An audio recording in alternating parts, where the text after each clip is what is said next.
And reaction now from British journalist and broadcaster Neil Clark. Mr. Clark, welcome to RT. Great to see you. How likely is Damascus to comply with the Russian initiative? Does the Syrian government have any alternatives there?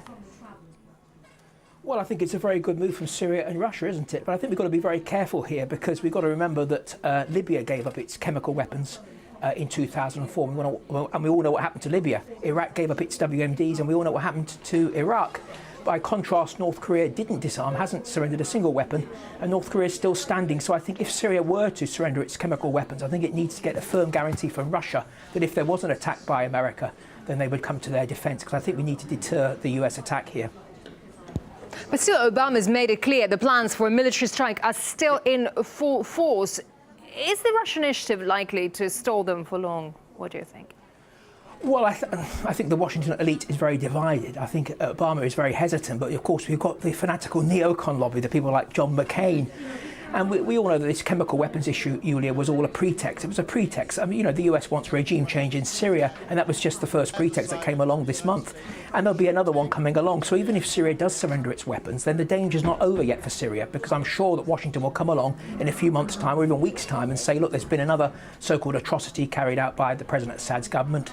And then we'll be back to square one again. So I think the only thing that can stop the bullying of Syria really is, as I say, is defence pact with Russia, perhaps bringing in Iran, China too, to deter aggression. I think that's the only thing that will stop this threat of war really. But still, the US public, as well as a lion's share of lawmakers, are still against that intervention. Is that enough to deter an attack order at the White House?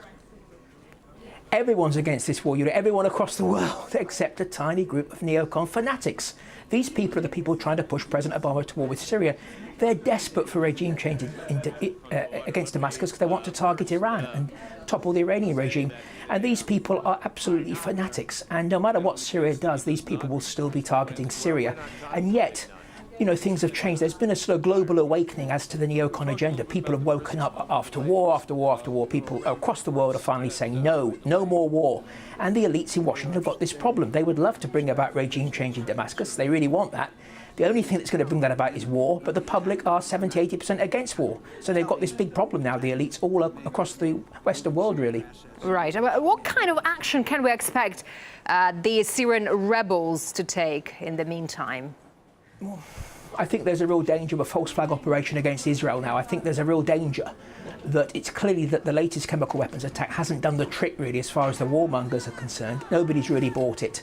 Obama's not going to get his war at the moment as things stand. So I think there's a real danger, Yulia, that there will be some kind of false flag attack. There will be some attack on Israel that will be blamed on Hezbollah or Assad.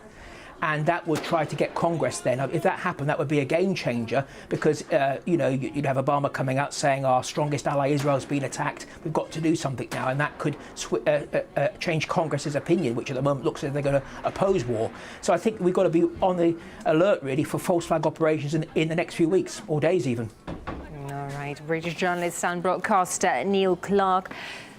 Neil, thank you very much indeed for your for sharing your insight with us. Thank you very much. We appreciate it.